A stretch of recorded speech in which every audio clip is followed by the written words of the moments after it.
Welcome to Rock Solid, the Round Rock Business Leaders Podcast. Join your host, Brian Eisenberg, as he explores the journeys of entrepreneurs and companies across Round Rock, Texas. From startups and nonprofits to large organizations, each guest shares their passion for doing business in this thriving community. Let's dive in. Welcome to Rock Solid. I'm here with Nicholle Walton-Durban from E.S.T.E.A.M. I want to jump right into your title. You call yourself an edupreneur. Yes. Why? I'm an entrepreneur whose primary focus and purpose is building empowered educational ecosystems. So whatever it is I'm working on, and in a variety of different ways, it's really focused on education and empowerment. So it's an edupreneur. I like it. It definitely stands out. And you have different hats that you wear because you have the E.S.T.E.A.M Academy, the lab. What's the E.S.T.E.A.M Learning Labs. E.S.T.E.A.M Learning Labs. We're about to experience the Children's Business Fair as well. Yes. Our 8th. It's so exciting. Yeah. So tell me a little bit more about how all of that came about. I think like most stories like this, it really just came about with asking myself some really important questions when it came to my children. Mm-hmm. Right? I had my kind of aha moment when my oldest was in about 4th grade. And it was really like, what is the purpose of education? What is the purpose of school? What is on the other side of that journey? I've asked myself that my whole life. And I think that's it. Like, and the fact that we were asking was a clear indication that maybe a purpose wasn't being served in what we were in. Mm-hmm. And so it kind of started there. And then the second question was, what is it that I really want my children to have, when they launch out into the world? And for me as an entrepreneur, that was simple: critical thinking and independent learning skills. Mm-hmm. Because with those two things, anything is possible. You double down on life skills and having real world practical applicable experiences over and over and over again, right? Then that's empowerment. That's limitless possibility. That's a mindset. That's a skill set. So for me, when it was like, those are the important things that I want my children to walk away with, then it became, how do they do that and where can I find it? And when I couldn't find it, I just set out and started building it with them.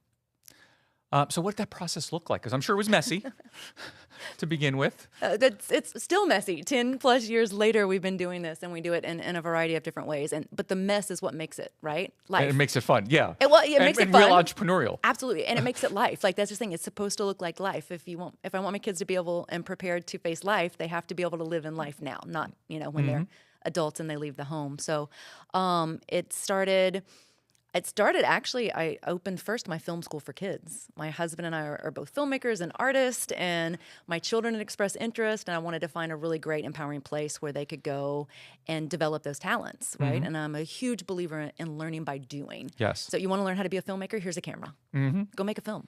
Go make a lot of really bad ones. Yep. And then review and critique and learn and grow, right? That's been the theme of the day, though. It's funny. This is the second episode we're recording today. We're talking about best advice that we've heard from a ton of entrepreneurs, and it's get things done. And then my LinkedIn post, again, by accident, was I talked about my first book that I published, which was called Persuasive Online Copywriting, back in 2002. And in the dedication, we talked about to our mentor, Roy Williams, and his wife, Penny, and we misspelled Penny purposely. We spelled it Penny. In the acknowledgments, we spelled it properly. But they taught us anything worth doing is worth doing wrong. And that has just been this common theme today.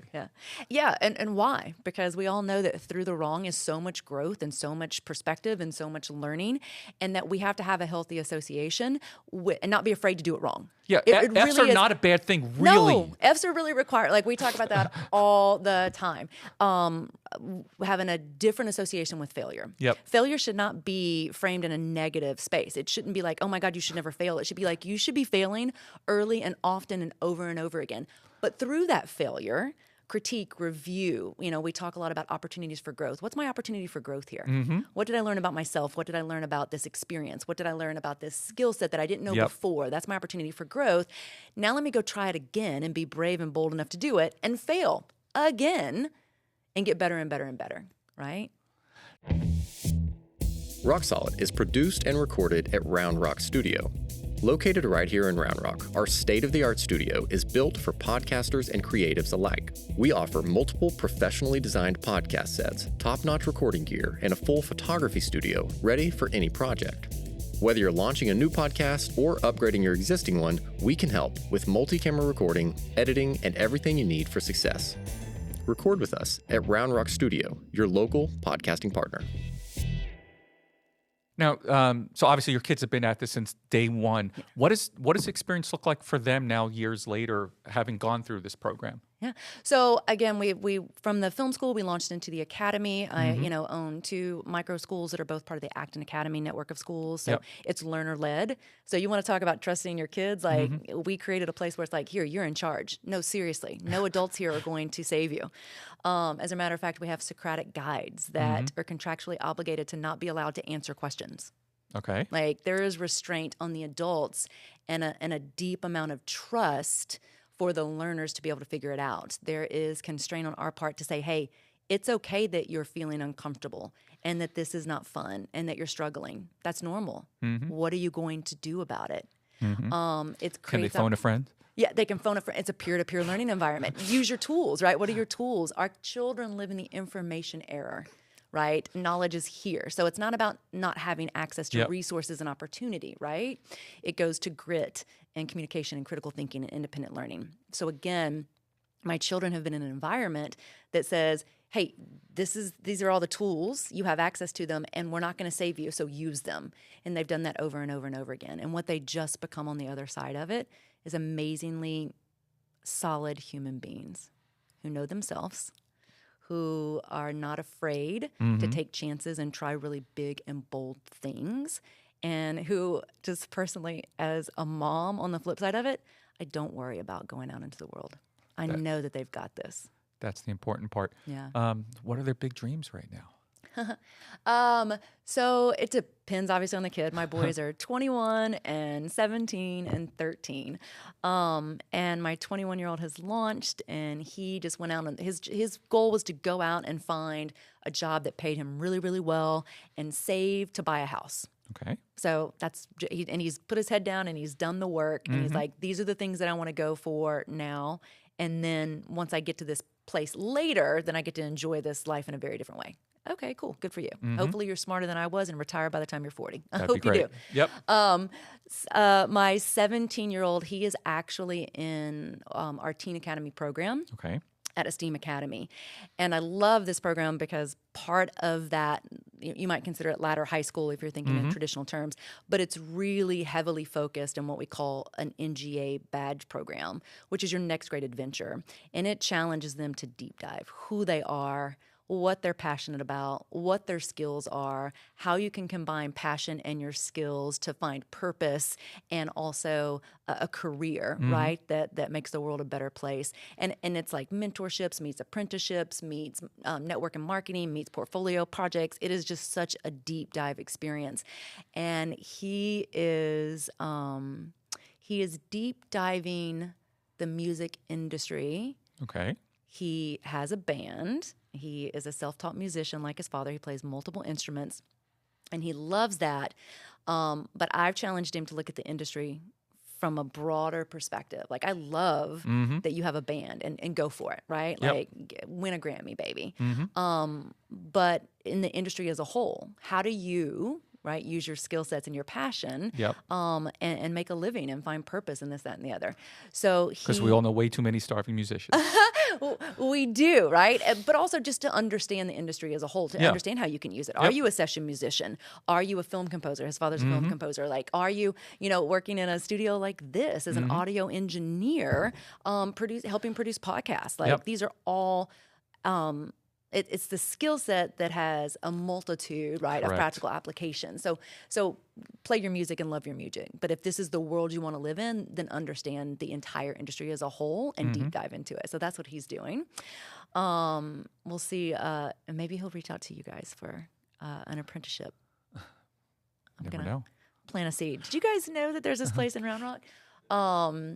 And my 13-year-old is 13. Like, he's just figuring out how to be and how to handle his business, right? Like, there's a lot of, he's in our Pathfinder studio, which is going to be a middle school, kind of early high school fusion. And really in that studio, it's really about just learning how to really work hard, learning how to set goals, learning the accountability of following through with those goals or the consequences of not following through with those goals. So it's goal-oriented and character development focused, right?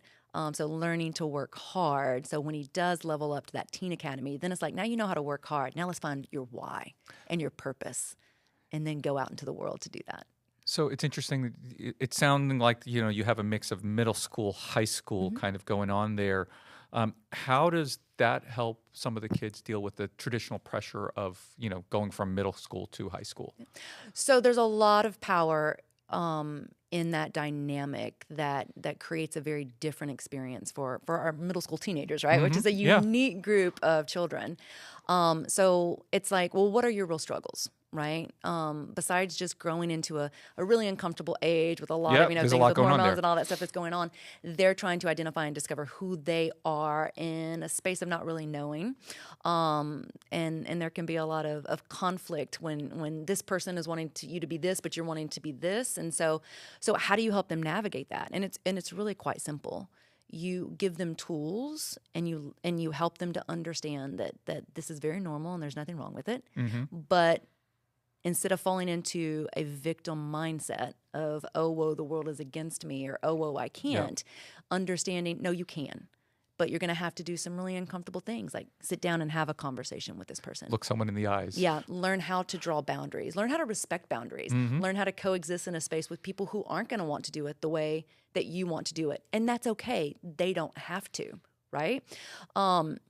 So what we do is create a safe space for them to have to practice that over and over and over again, because the adults won't interfere. The adults won't interfere to rescue you.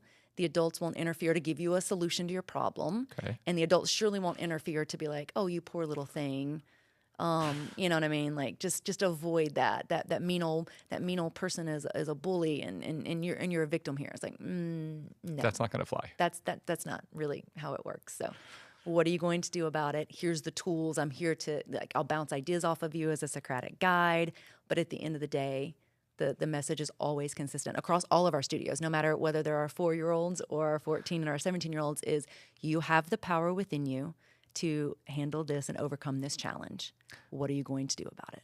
I was about to ask you, like, at what age does this start? And you said the 4-year-old. What does a day look like starting at that point? What do they experience throughout? And what's the hours? Like, what does it look like? It looks like life. It's beautiful. So our learners are there from 9 to 4. We open our doors at 8:30. At 9 a.m., every studio goes into Socratic discussion. Okay. You want to develop critical thinking? Have Socratic discussions with young learners, right? After that, it'll be similar and different across all studios. They each have the tools and the resources within their environment that allow them to work independently, from posted daily schedules to learning tools and resources that they have access to at any given time. They have their peers.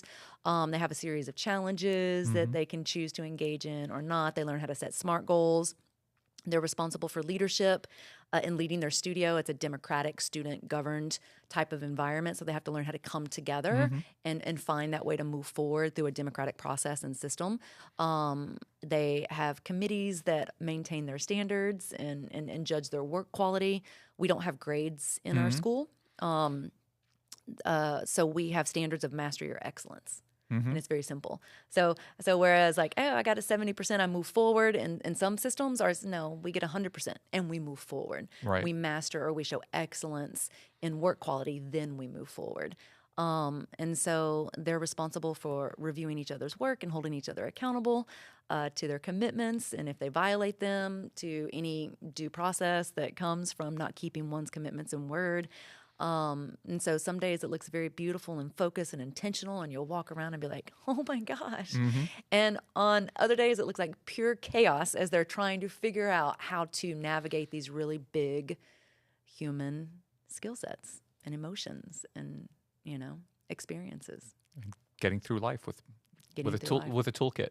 But it's beautiful. It's one of the most magical, beautiful things you can possibly see, especially when it's really working. Like, like when it's all on point and you're like, yes, this is amazing. So now, for the parents out there who might they obviously would love the idea of them, learning these skills and all that.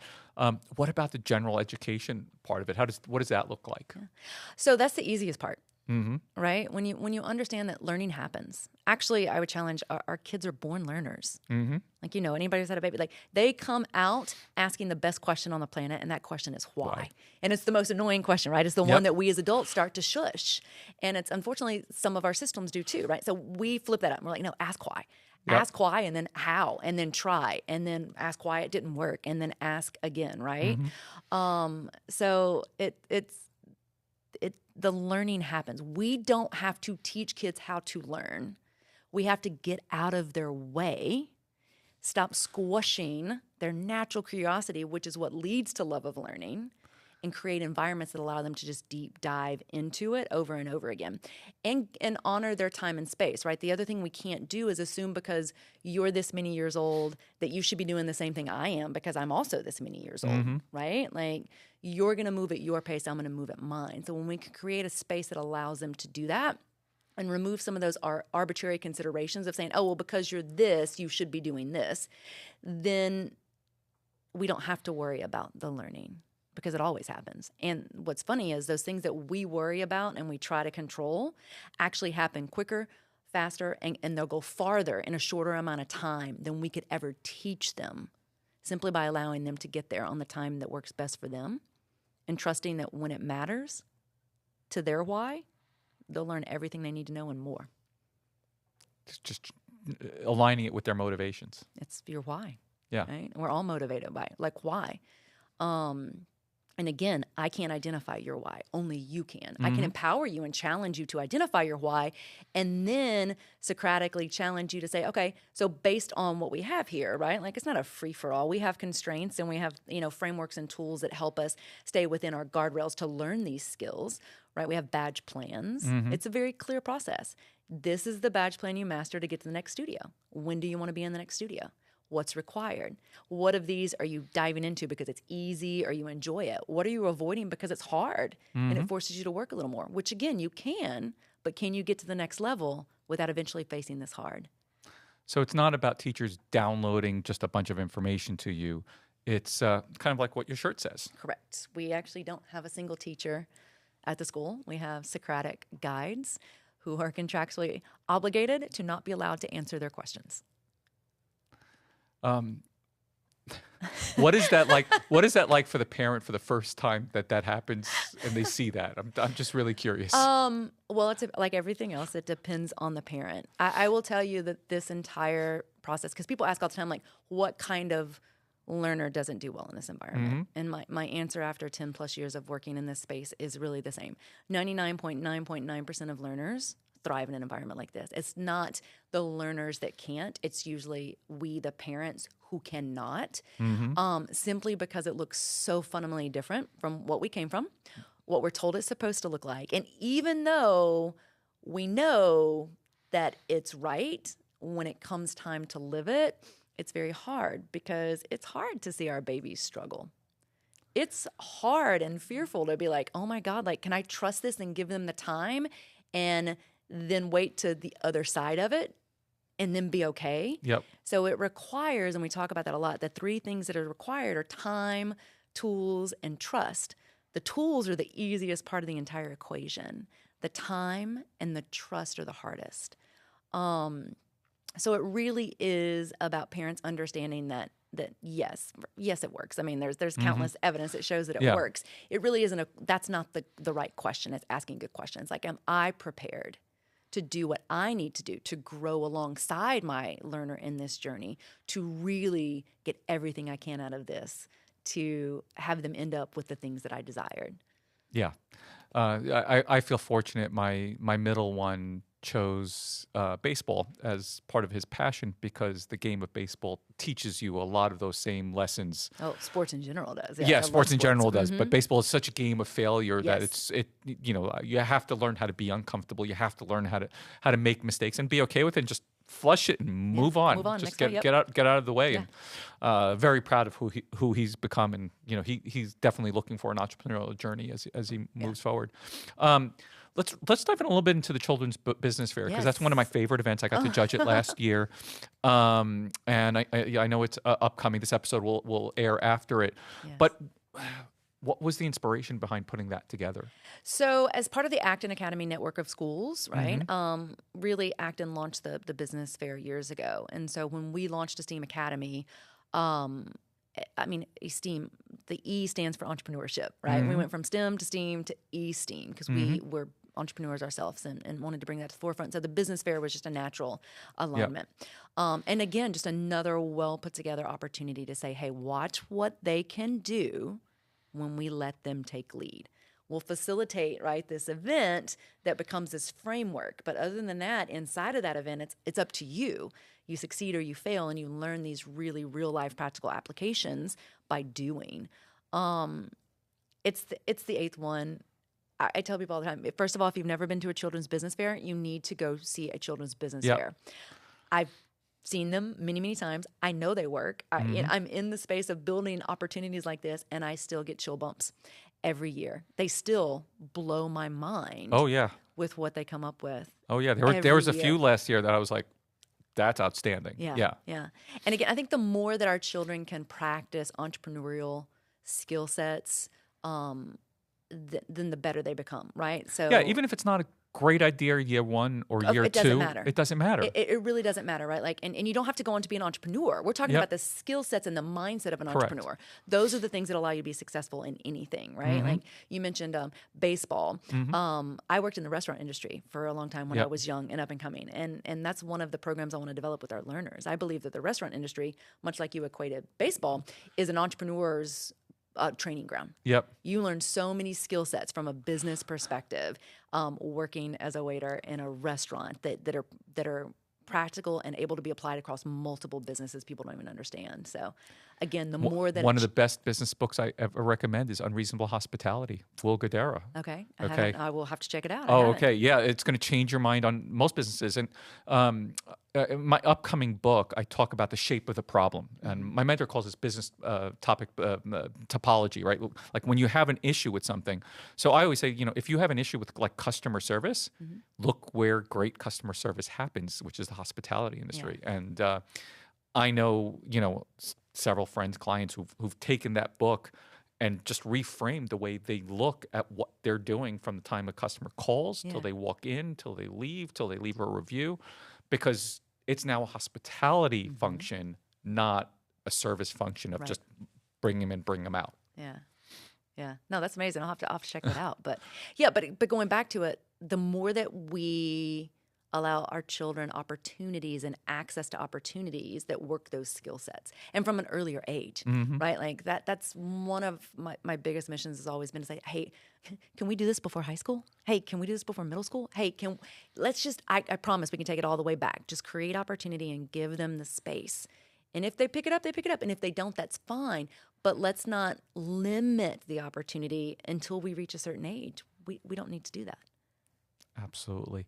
Let's talk a little bit, just briefly, a little bit about your background here in Round Rock, and why do you think it's such a great place for entrepreneurs of all kinds?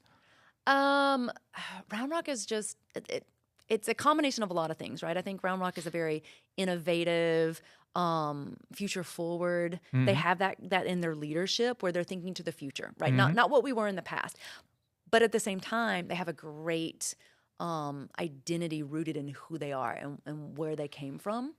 So again, knowing oneself, but also looking to the future of how I can grow and become a better version of myself, I think is the mentality of Round Rock. And that speaks to everything, every organization that we run, every program, every belief system, right? That just anchors in. So, I think 10 years ago when I first came, like Round Rock, it's been 10 plus years now. I can't even believe it, right? it was a combination of recognizing that, and then also there wasn't a lot up in the space. So I wanted to bring opportunity into a community like that because I knew that it would be well embraced, and it has. And then to see that, and then Round Rock continues to just grow. Yeah, I knew it then, and it's been great to be a part of, and we're so excited to continue to be a part of it here in Round Rock. And just seeing dozens of kids in booths trying to pitch you, forget about what even the school, because I'd love to come see that as well. But please do. It's just amazing to see that, we're fostering that environment here. And I think it's so critical. Oh, and so absolutely, I'm very supportive. And again, that's where Round Rock is also very family focused and family oriented, and really understands investing in the next generation. Right? Yeah. Yes. You want your companies coming in, and you want your entrepreneurs, and you want to invest in that growth, but you also want to start to invest really early into our children who are going to grow up into this community and carry it even farther, hopefully, than even we imagine right now. So a lot of people come moving here because they think about the traditional school system that's so fantastic, but they also have this as another option. Again, one of the wonderful opportunities about Round Rock is their public education system, and the schools here are known. I work with the schools, like E.S.T.E.A.M Learning Labs. We work with them to take enrichment programming and summer camps and after school classes. I mean, Round Rock ISD really cares to try to provide the best possible programming within their system as they possibly can, and that's awesome. And then, as you mentioned, then also what's great about Round Rock, just as a culture and in general, is like there's also such a wide, developed variety in the educational ecosystem here that allows just about any type of learner and any type of parent and family to really find what speaks to them. Because that's really what all of this is about. It's not saying that this way is right and that way is wrong, because that's not true at all. All of the ways have value. It's really saying, hey, learner, find what works best for you and really spend your time investing in that, because there is a purpose to this journey. So find the place that serves your purpose. Awesome. Yeah. If people want to learn more about you and this academy and all the other things that you're doing, the Children's Business Fair, where can they find you and connect with you and ask you any questions? Yeah, absolutely. If you want to learn about all we do, it's probably best to go to our parent company website, which is E.S.T.E.A.M E.S.T.E.A.M, E.S.T.E.A.M, E.S.T.E.A.M edu.com. And through there, you'll be able to connect and click through. You'll find the micro schools. We have E.S.T.E.A.M Academy here in Round Rock. I actually have an Apollo Academy in Tampa, Florida as well. Okay. You'll be able to connect to E.S.T.E.A.M Learning Labs and see. I mean, E.S.T.E.A.M Learning Labs has been around even longer than our academies. We started, my partner and I started in that space in really project-based learning, enrichment, and art and tech, and saying, hey, let's bring these opportunities to our kids. So we work with a multitude of partners throughout Central Texas doing summer camps and after-school programs. And then the Fire Foundation, you're familiar with our nonprofit. The Fire Foundation was launched to say, hey, we understand the importance of educational ecosystems. We understand access and opportunity need to be created everywhere. We know how to do this, and let's work with other communities to ensure that you have very robust educational ecosystems within, and we're going to help build those ecosystems. So you can find more about any of those and how you can get involved or the programs we offer and connect with me through esteemedu.com. Awesome. Thank you so much.